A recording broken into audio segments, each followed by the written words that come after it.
So how much do Games Workshop's prices limit your hobby? And how big of a factor are they in stopping new players getting into the game?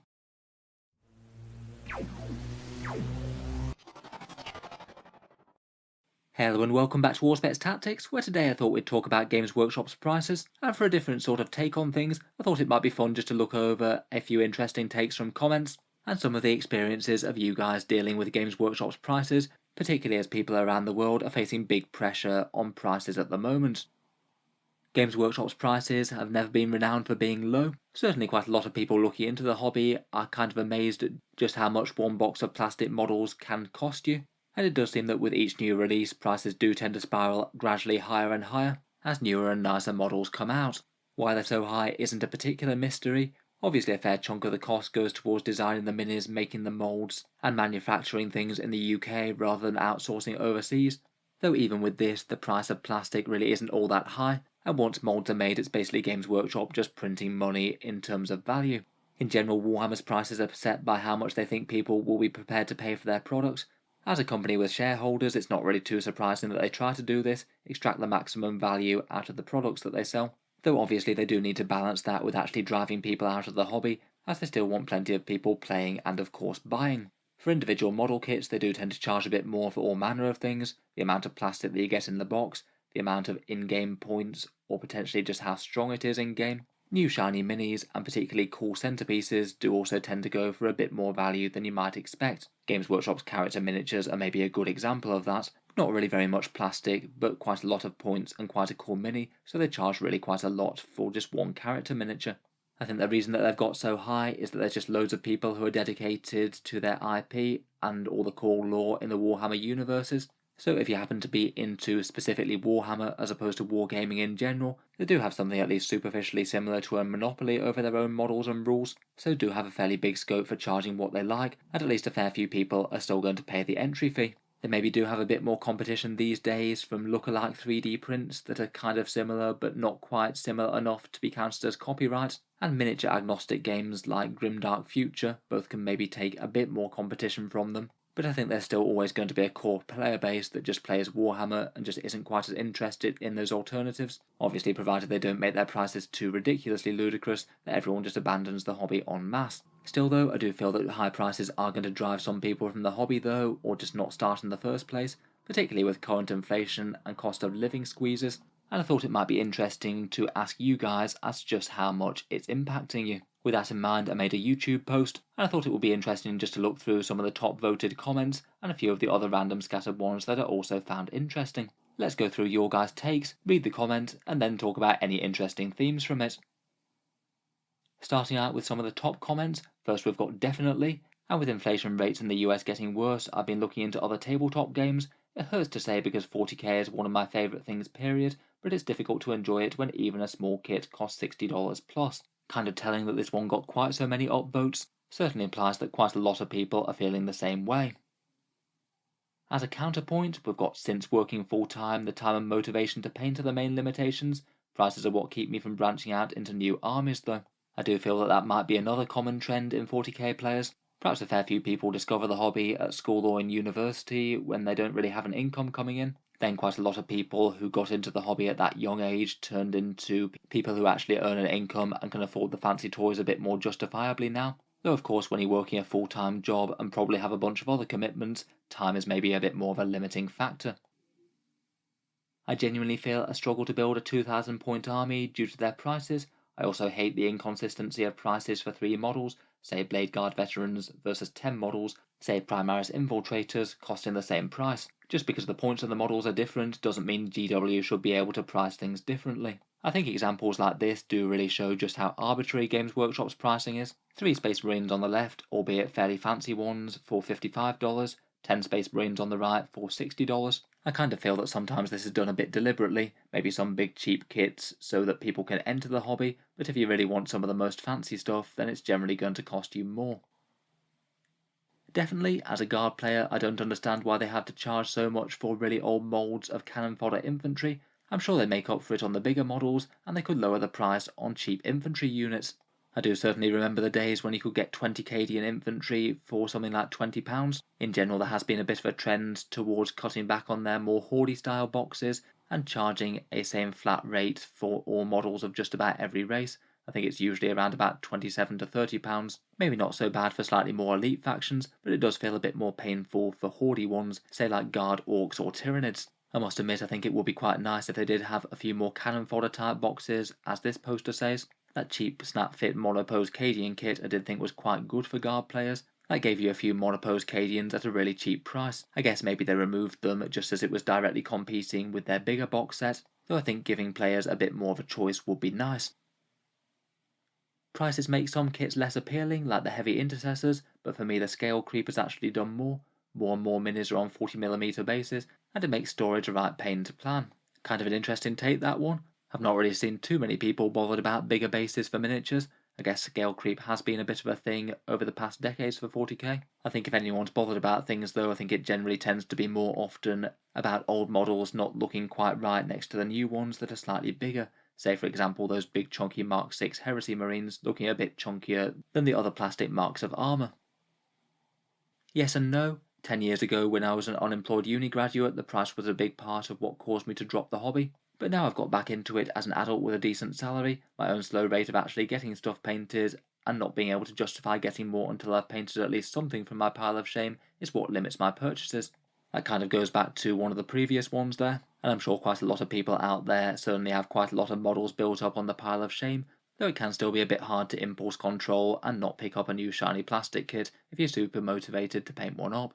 One comment that I quite liked on this one was young guy, no money and all time, old guy, all the money but no time.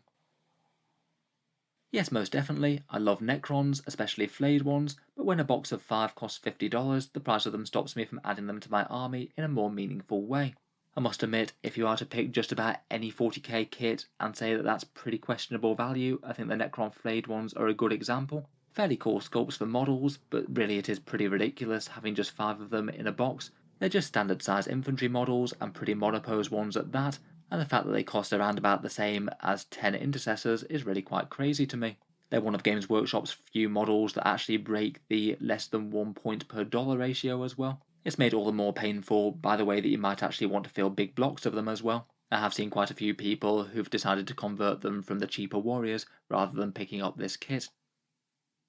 For sure, Games Workshop's high prices have led me to look for proxies wherever I can find them, especially for factions that haven't received new models for a long time, yet still see kit prices rise constantly. Again, that does seem to be a bit of a common theme in Games Workshop's older miniatures. They generally like to have the older ones not costing significant amounts less than the newer ones, even though these sculpts might be absolutely ancient. Maybe a couple of ones that feel a bit painful are the Kazachan Jungle Fighters. Again, cut down from a big box of 20 to 10 and still charging fairly decent amounts for them. They're definitely showing their age in terms of miniatures by current 40k standards, though the prices have gradually ticked up over the years to make sure that they're not too much cheaper than other options. They are a bit cheaper than the Cadians now they got that upgrade screw in the box, but they did pretty much used to be half the price. Definitely, I love model building, but I have to limit myself with Warhammer because I simply cannot afford it. I was into Gunpla prior to Warhammer, and I'm finding myself migrating back to it because the price and the quality of the models is so much better. I hold on to Warhammer I have though because I admittedly love the game and the lore. I guess whenever Games Workshop's prices get a bit too excessive, you might have people migrating over to other gaming systems, either miniature agnostic ones perhaps like Grimdark Future, or potentially other games like Gunpla or War Machine perhaps. I do think that the point about just holding on to Warhammer miniatures isn't a bad one though. At least once you've got a 2000 point army together, you can usually continue to use it. It might well not be the most optimised thing in the world in new codexes, but you can still get a lot of value out of putting the same models on the table, particularly in more casual, less optimised games. In general, you do hear quite a bit about people selling up their Warhammer when they're no longer buying anymore. I think I will be a bit more tempted like this guy to hold on to the models and then just use them sparingly. You've still got an army to put on the table if you want to, and if you do want to get back into the hobby, then you've got a decent springboard. In general, the models do tend to hold their value, and I suppose you could always sell later if you really haven't been using them. It has been making me buy less, however I've noticed it's even harder on my friends when I'm trying to get them into the game. First purchases for them feel incredibly nerve-wracking since they have to commit $200 to 500 points worth of models. I must admit, at least for some people, Warhammer must be at least a bit of an intimidating hobby to get into from the outside. If you want to actually be able to play decent sized games on the tabletop, At the very least, you're going to want something like Combat Patrol, and like this guy says, it could easily be $200 for that many points. I suppose potentially a bit less if you get one of the Combat Patrol box sets. They're more like $150, or a bit less with a discount. Some armies certainly are very expensive though. On top of that, you would need things like a codex and some basic things like dice and paints. I do feel that maybe a few other easy access routes into the hobby wouldn't hurt for Games Workshop. Next up, a very interesting take. As a professional scalper, Games Workshop actually pays me to sell their stuff to impatient hobbyists. Well, I guess that way Games Workshop's prices going up probably are a good thing for you.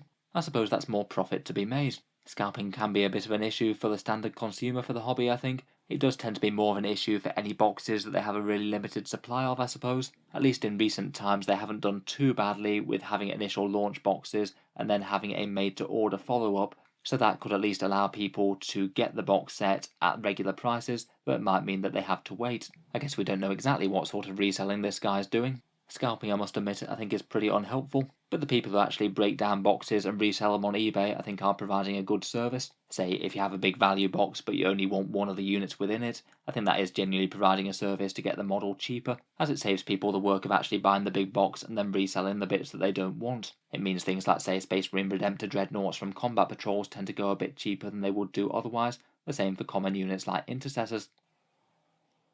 I just started this year and it definitely has. Between still needing to buy supplies I need for building and actually playing 40k, and replacing whatever I run out of, I haven't been able to get as many minis as I would like. I do think that some kits are more reasonably priced than others, but it's still quite a large amount of money. This one does bring up the price of the associated costs around the hobby, things like paint and hobbying supplies, which certainly can be a big money sink. I have seen people on limited budgets who really went very heavy on the hobby and paint supplies side of things, and basically just didn't have any supplies left to actually buy the miniatures, kits and models they really wanted to pick up. And certainly bear in mind that for hobby supplies you don't have to get everything through Games Workshop. Paintbrushes from other sources work just as well and are far cheaper. I do quite like the Citadel paints personally, though a lot of people much prefer other brands. I guess it could be well worth doing a bit of shopping around if this is a significant factor, or maybe just cutting back on some of the fanciest accessories.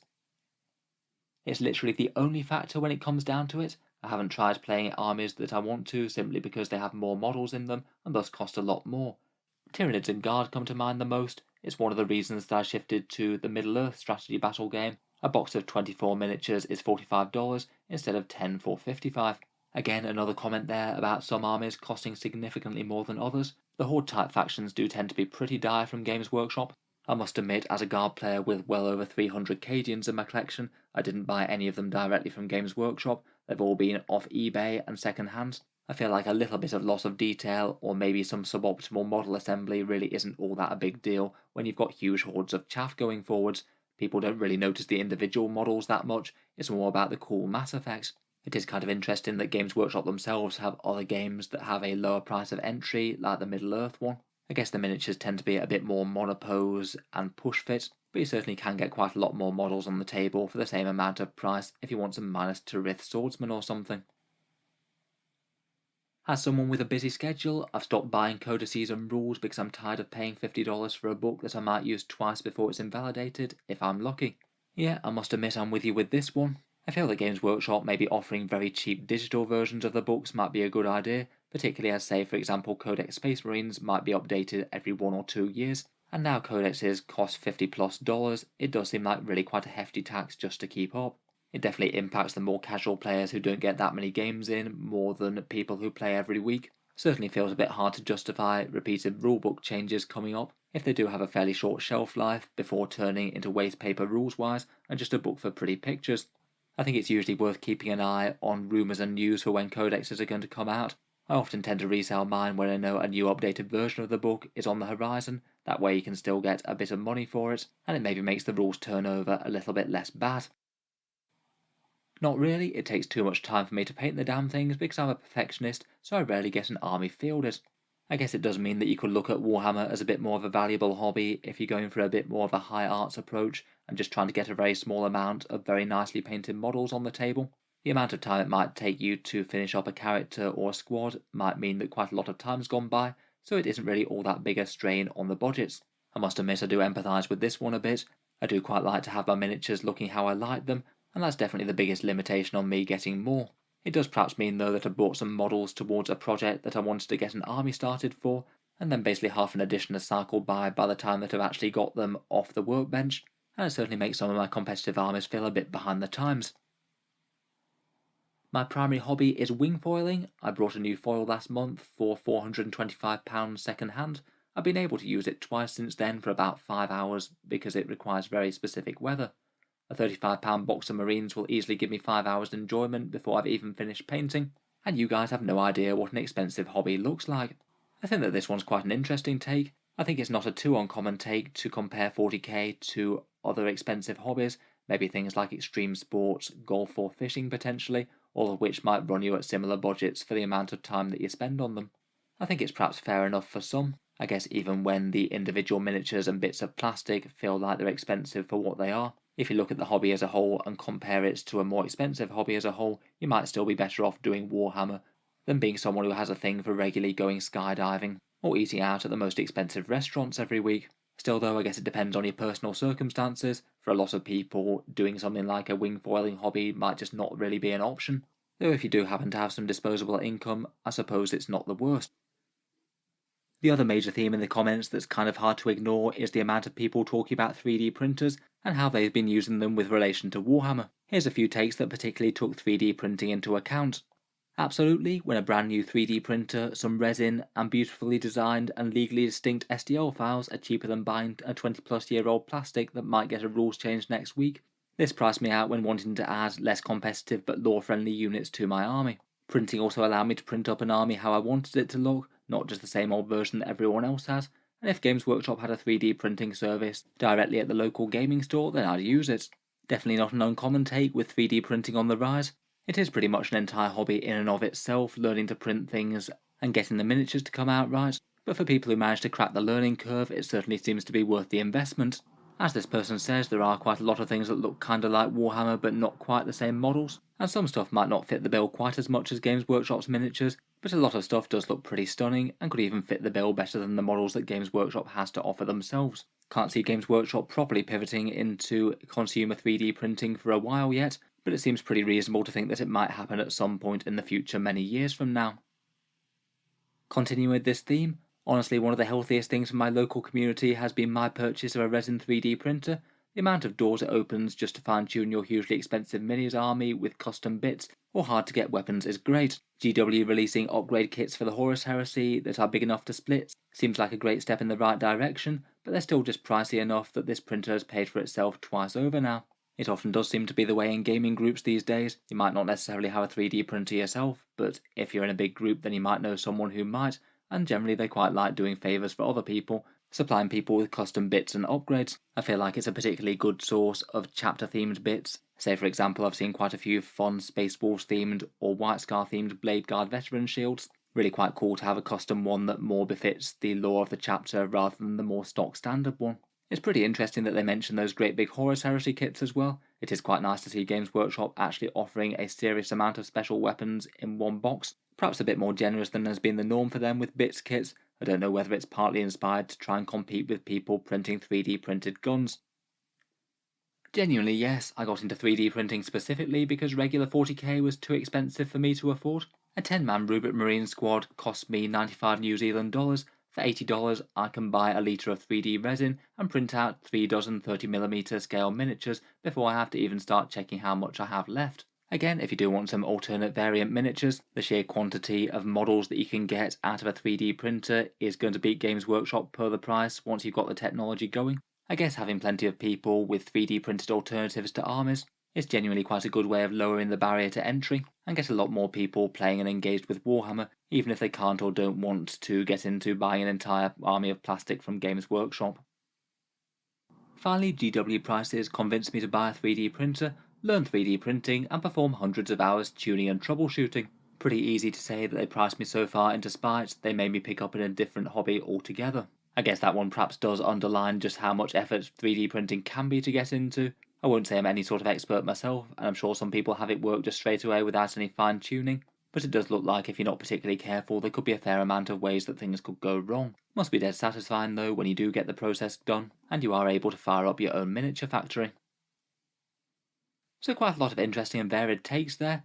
Generally, overall, the consensus does seem to be that Games Workshop's prices for Warhammer are a big factor on how much people buy, though there's not exactly going to be that many hobbies where that isn't a factor. For one sample of 100, around about 89% said yes to the overall question, around about 7% were kind of ambivalent, saying it matters a bit, but just as much as other factors or not majorly, and only 4% said the prices weren't a particularly important limiting factor to them, talking about things more like painting time, or that it isn't really all that much expensive compared with other luxury hobbies. I think there really are quite a lot of different ways that you can frame the discussion. You can talk about the price of the physical product and the plastic and cardboard you get for the money, the price of the entry to the overall hobby, or the price and overall expense of keeping up with the hobby, such as rule books and keeping your army functional as things update over the years. It certainly can look pretty silly in comparison to other expenses in life, such as how much you might spend on groceries or rent. And of course, it's always a good chance to tell everyone about how pleased you are that you've gotten into 3D printing. Anyway, I'm sure plenty of people will have loads more to say about this. Let me know your thoughts down in the comments, and how much of an issue are Games Workshop's prices to you when trying to play Warhammer. If you've enjoyed the video, feel free to subscribe to Auspex Tactics, where I'll certainly keep the regular 40k content coming. I do tend to post new videos just about every day.